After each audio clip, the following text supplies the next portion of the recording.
बहुत स्वागत करती हूं। आरपी सिंह साहब, आपके साथ मैं जल्दी से शुरुआत करूंगी क्योंकि जाहिर है कि अब लोग इस बात की चर्चा करने लगे हैं कि सनातन की रक्षा करने वाली इकलौती पार्टी आप ही की है और प्रधानमंत्री नरेंद्र मोदी कांग्रेस पर भी निशाना साधते एक बार फिर से सोमनाथ से उन्होंने वही किया। तो खुलकर क्या ये बीजेपी कहेगी, दोहराएगी और गुजरात में होने वाले चुनावों से फिर ये नैरेटिव सेट करेगी कि ये एक पार्टी है जो सनातन विरोधी है और सनातन के लिए इस पार्टी ने कुछ नहीं किया? आरपी सिंह साहब, देखिए, पहली बात तो सोमनाथ मंदिर के आज 75वें साल के पुनर्निर्माण के लिए सबको बहुत बधाई। जय महादेव की जय जयकार हो और भगवान शिव की जय जयकार हो और भगवान शिव सब पर आशीर्वाद बनाए रखे। देश सेवा बरमोए हैं, शुभ कर्मन के असुर न करूं, ऐसा मैं प्रार्थना करता हूं कि सब पर शिव भगवान अपना आशीर्वाद बनाए रखे। पर जो मूल बात करें, वह मूल बात यह है कि कांग्रेस की जो डीएनए है वो डीएनए में छाप है। वो अपने आप को इतना सेकुलर करते हैं कि वह सनातन विरोधी अपनी जो डीएनए बार बार निकलता है उनका। अरे भाई साहब, गलत आरोप तो मत लगाइए। मैंने अभी तो बात शुरू करी, अभी तो आप काय को इतना शुरू की। अभी हाल में रेवंत रेड्डी साहब ने क्या कहा था वहां पर तेलंगाना के अंदर कि हम मुसलमानों की पार्टी हैं। मैंने तो नहीं कहा था, रेवंत रेड्डी साहब ने कहा था ना। कमलनाथ जी ने बंद कमरे में क्या कहा था? हम मुसलमानों की पार्टी हैं। राहुल गांधी ने बंद कमरे में क्या कहा था, जिसको जो बाद में एक्सपोज हो गया था कि हम मुसलमानों की पार्टी। हमें कोई दिक्कत नहीं, आप मुसलमानों की पार्टी बनी रहे, परंतु देश का मुसलमान भी इस देश की मूल संस्कृति के पक्ष में है। परंतु आप तो किस हद तक जा सकते हैं कि उसका तो बयान में अभी 2-3 चीजें करके बताता हूँ। जब सोमनाथ मंदिर की कंस्ट्रक्शन का मामला हुआ तो किस प्रकार से रोड़े अटकाए पंडित नेहरू जी ने, उसकी कवरेज तक ना हो दूरदर्शन पे, इस तक की चिंता कर, इस तक के लिए उन्होंने फोन किए कि नहीं इसकी प्रोग्राम की कवरेज तक ना हो। यहाँ तक कि इंडस से पानी जल आए, उसको पाकिस्तान को लिखा कि आप जल मत भेजिए, वहां से सिंधु नदी का जल मत भेजिए सोमनाथ के लिए। मतलब अति जिसे कहते हैं हर हदें पार कर दी उन्होंने। तो सोमनाथ के लिए पैसा इकट्ठा करने के लिए अपने दूत जो बाहर के दूतावास थे उनको कहा सोमनाथ ट्रस्ट में पैसे मत आए, इसकी चिंता करिए। मतलब सोमनाथ कोई मंदिर नहीं है, सोमनाथ देश की संस्कृति को रिप्रेजेंट करता है, देश की कल्चर को रिप्रेजेंट करता है। उसका पुनर्निर्माण के लिए प्रयोग पलक जी मैं आपके पास मैं आ रही हूँ। एक बात करनी है, फिर बोलिएगा। आ रही हूँ, बोलिएगा सर। मैं आपको एक उदाहरण देता हूं जिससे पता लगेगा कि इस देश की हम लोग सांस्कृतिक तौर पर एक हैं। वो महाराजा रणजीत सिंह ने अफगानिस्तान का जो जीता, वहां पे शाहजुजा नाम से व्यक्ति को उन्होंने वहां पर गद्दी सौंपी, तो उसने कहा कि मैं एवज में क्या दे सकता हूं आपको।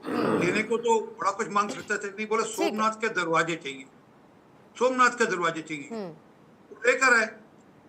ऐसे ही जब हरिमंदिर साहब पर सोना चढ़ाया तो बराबर काशी विश्वनाथ पर भी सोना चढ़ाया। अब ये इनकी सोच से परे है कि राजा रणजीत सिंह जो पंजाब का राजा था, जो कि जिसका कैपिटल लाहौर था, वो सोमनाथ के लिए दरवाजे मांग रहा है शाहजहां से। तो इनकी समझ से बाहर है ये, क्योंकि इनको लगता है नहीं ये सबका सब कॉमनल है। अरे वो देश की संस्कृति की चिंता कर रहे थे लोग। और जब हम लोग कहते हैं तो हम ये नहीं कहते कि आप सेकुलर मत हो। सेकुलर मतलब ये नहीं कि आप देश की संस्कृति पर कुठाराघात करें। जब ममता बनर्जी दुर्गा विसर्जन पर रोक लगाती हैं और मुहर्रम की छूट देती हैं तो वो कम्युनल वाला इशू नहीं, वो प्योरली 100%। ठीक है आरपी सिंह साहब, मैं एक बार जल्दी से ओपनिंग स्टेटमेंट सबका मैं सिंह साहब ले लेती हूँ क्योंकि फिर 6:30 बजे के बाद वडोदरा से प्रधानमंत्री के रोड शो की तस्वीरें भी आने लगेंगी। लेकिन पलक शर्मा जी, मैं आपके पास आने से पहले एक बार मैं भट्ट साहब के पास जाना चाहती हूँ क्योंकि इतिहासकार है और मैं उसमें इतिहास का आधार शामिल करना चाहती हूँ। फिर उसके बाद पलक जी मैं आपका जवाब लूंगी। रवि भट्ट साहब, मुझे ये बताइए कि अगर उस समय जब पुनर्निर्माण का कार्यक्रम चल रहा था सोमनाथ का और उस दौरान जो भी डिफरेंसेस थे, नेहरू जी के बीच में डिफरेंसेस और साथ ही राजेंद्र प्रसाद जी के बीच में जो भी डिफरेंसेस थे, क्या हम उसे एक सेकुलर पॉलिटिक्स के हिस्से के तौर पर देखें या हिंदू प्रतीकों को लेकर तब भी कांग्रेस एक अनकंफर्टेबल सिचुएशन में हुआ करती थी, जिसका जिक्र या जिसकी मैसेजिंग प्रधानमंत्री नरेंद्र मोदी सोमनाथ से ही 2 बार कर चुके हैं? रवि भट्ट साहब,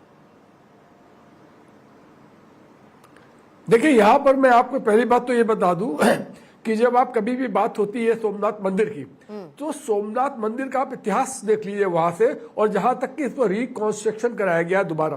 पहली बात, यहाँ पर जो आपने नेहरू का नाम ले रहे हैं, इसमें गांधी जी का भी थोड़ा सा आप नाम लीजिए, क्योंकि जिस समय इसको बनने की बात आई थी तो गांधी के पास ये प्रस्ताव ये गया था, नेहरू तो सब लोग जानते हैं, तो गांधी जी ने भी बात कही। तो मैं ये नहीं कह रहा हूं गांधी जी ने कुछ गलत कहा था, पर गांधी जी का स्टैंड मैं बता रहा हूँ, गलत सही बताने वाला एज ए स्टूडेंट मैं कुछ भी नहीं होता हूँ, ठीक है ना। तो जब गांधी के पास गांधी जी ने कहा अगर ये बनेगा तो ये पब्लिक फंड से बनेगा, ये सरकार के फंड से नहीं बनेगा, and that was the reason a trust was created, जिसके अंदर की ये उसके पैसे से बाद में ये बना। आते हैं नेहरू की बात पे, तो जहां तक नेहरू जी का सवाल है, तो चाहे वो नेहरू जी हो, चाहे मोदी हो, या कोई भी हो, जो भी राजनेता होता है उसकी अपनी एक सोच होती है, और उस सोच के हिसाब से ही वो देश के लिए काम करने का प्रयास करता है, जो उसको लगता है सबसे अच्छा। जैसे कि हर आदमी की शक्ल अलग है, इसी तरह से हर आदमी की आइडियोलॉजी भी अलग है, और उसको लगता है कि इस आइडियोलॉजी से कर रहे देश का भला होगा। तो नेहरू जी की वो बात थी। नंबर तीसरी बात आती है कि आप जब इसकी बात करते हैं, सोमनाथ मंदिर की बात करते हैं, तो सोमनाथ मंदिर को एक तरफ अगर आप निगेटिव रंग से देखना चाहे तो आप कहेंगे कि भाई इसको लूट लिया गया, पर आप ये देखिए, गौर करिएगा कि आप ये मंदिर जितनी बार टूटा है और उतनी ही बार ये बना है, तो इसका पॉजिटिव साइड आप देखिए। 1645 जब मैत्री राजाओं ने इसको बनाया था, उसके बाद के अंदर जैसे ये बना तो 725 के अंदर उसके बाद में जो वो गुजरात का जो थे शासक, उसने इसको तोड़ दिया। उसका 1815 के अंदर परिहार राजा नागभट्ट था, उन्होंने इसको बनवाया। उसका 1990 के अंदर तो आप जो सोलंकीज थे, चालुक्य सोलंकीज, ये उन्होंने इसको और इम्प्रूव करा। उसके बाद में जब यहाँ पर मोहम्मद गोरी आया, आपके शुरुआत 11वीं सदी के एकदम पहले आया, उसने उसके बाद अटैक करा। तो अब यहाँ पर एक मैं आपको कोट स्पेशली करना चाहूंगा, आप पर्शियन हिस्टोरियन को कोट करना चाहूंगा। उसने जब कोर्ट क्या, वो बेसिकली लूटने के लिए यहाँ पर आया था, वो रुका नहीं था। वो यहाँ से करीब 2 करोड़ दिनार लेके गया, यहाँ से गया है, और करीब ऐसा कहा जाता है 50,000 आदमी मारे गए थे, जो प्रॉब्लम थापर का एक अपना स्टेटमेंट है कि इससे कम है, कुछ लोग माना है 50,000 आदमी मारे गए थे।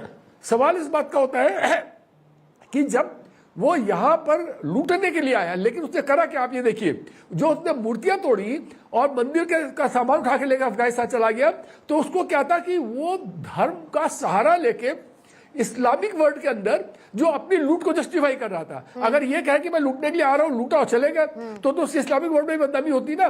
पर वो उसको कवर ले रहा था लीजन का कि नहीं देखिए, मैं तो यहाँ पर अपने धर्म के प्रचार के लिए आया हूँ, इस्लाम के प्रचार के लिए आया हूँ।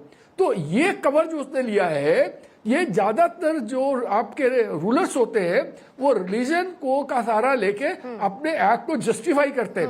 कोई भी रूलर बहुत धार्मिक होता नहीं है मिडवेल पीरियड में, तो खासतौर से, otherwise all over the world, I am not talking of the India, ये हर आदमी पर धर्म का सहारा किसने नहीं लिया। आप हमको बता दिए कौन सा रूलर ऐसा था बाहर का और यहाँ का।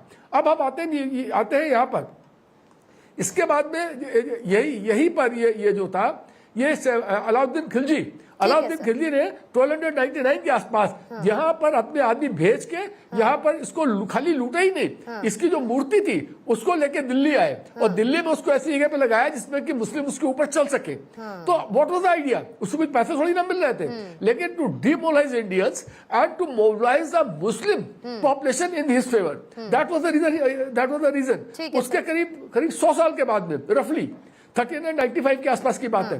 तो वो फिर जो आप कहते हैं आपके